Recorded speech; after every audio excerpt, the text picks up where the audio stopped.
Some decisions don't arrive with a bang. They arrive in silence. Quiet, cold, and permanent. And Buckingham Palace just delivered the most consequential silence in modern royal history. The documents are finalized. The ink is dry. And for Archie and Lilibet, two children who never asked to be part of this battle, the door to royal history has been shut. Forever. Welcome back to Royal Report Daily. Today, we're breaking down how the oldest institution in the world just outmaneuvered one of the most talked about couples on the planet. No press conference, no drama, just paperwork, and a rule book written over 100 years ago. Let's get into it. The rule book nobody talked about. To understand what just happened, you have to go back to 1917. The world was at war. Empires were collapsing. And King George V did something no British monarch had done before. He put royal identity into writing. Hard law. No room for interpretation. It was called the Letters Patent. And it laid out 3 non-negotiable rules for any child to carry a royal title. 1. The child must come from a verified royal bloodline, officially recognized by the crown. 2. The birth must be recorded and acknowledged by the royal household itself. Not through a press release.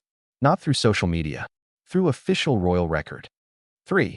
The child must be baptized into the Church of England. Not as tradition, as legal requirement. These rules have stood untouched for over a century. Until Harry and Meghan's children arrived, and the cracks began to show. Archie's birth certificate.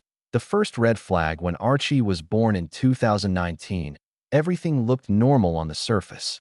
Happy parents. Global headlines. A new royal baby. But inside the legal paperwork, something unusual happened. Archie's birth certificate initially listed his mother as Rachel Meghan Markle, her full legal name. Standard. Correct. Unremarkable. Then, quietly, the document was changed.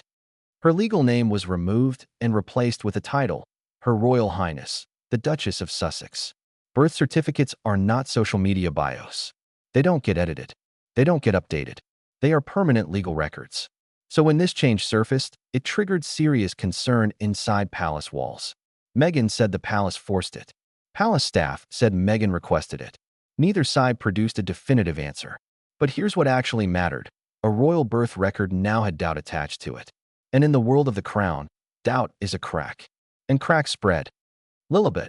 The birth the palace never claimed. By the time Lilibet arrived in 2021, the palace had already made a quiet but powerful decision. It chose silence. The world expected the familiar picture. Royal physicians. An official palace announcement. The crown's seal of recognition. Instead, Lilibet's birth was announced through a warm, cheerful press release from California. Thousands of miles away from the institution she was supposedly born into. No royal seal. No palace confirmation. No official record. To the general public, it read as a lifestyle choice. One baby born in Britain, one baby born in America. Simple enough. To those who study royal protocol, it was something else entirely. It was a message.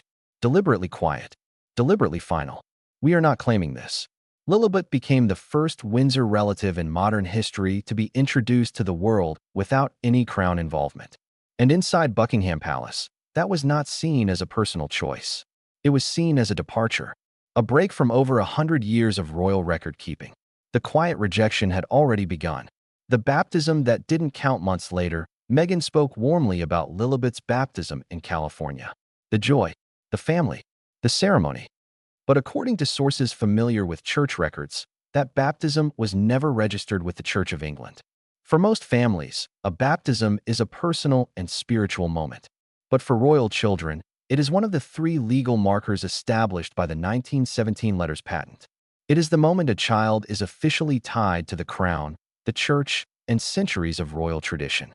Without that registration, the ceremony, however meaningful to the family, did not exist in the eyes of the royal institution.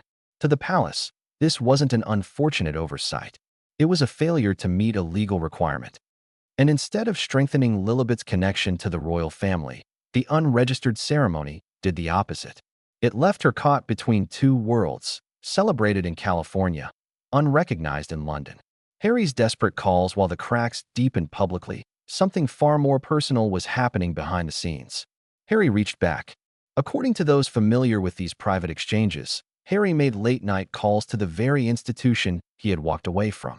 These were not polished statements, or media-ready speeches.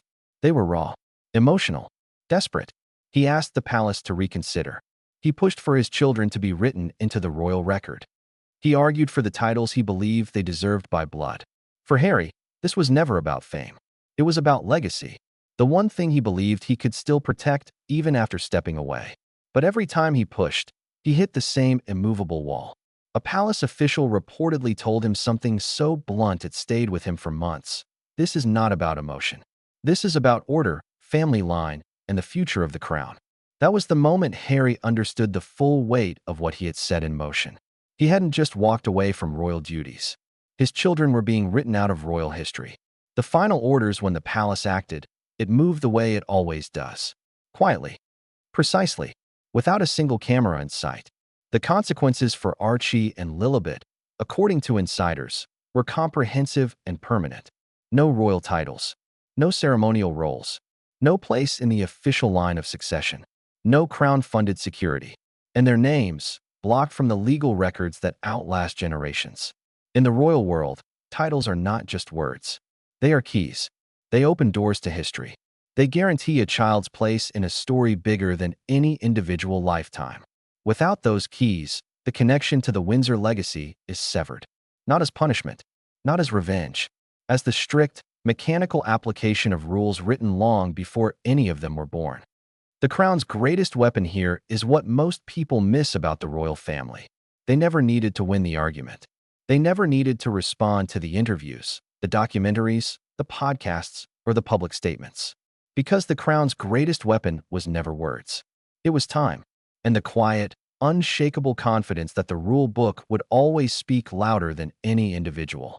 While Harry and Meghan built their brand in California, the palace waited. Patient, still, certain. And when the moment came, it acted with the precision of an institution that has survived wars, abdications, and centuries of change. It removed titles. It closed records. It moved on. The message required no press conference. It required no drama. It simply required ink on paper and the weight of 100 years of unbroken law. The last word: Archie and Lilibet will grow up loved. They will grow up protected. They will grow up free from the weight of royal obligation, which, depending on how you look at it, may be the greatest gift their parents ever gave them. But the pages of royal history, the pages written in stone, the ones that outlast any interview or streaming documentary, will not carry their names. The absence is the answer. The silence is the statement. And the decision, once made, does not get unmade. That is the crown's final word.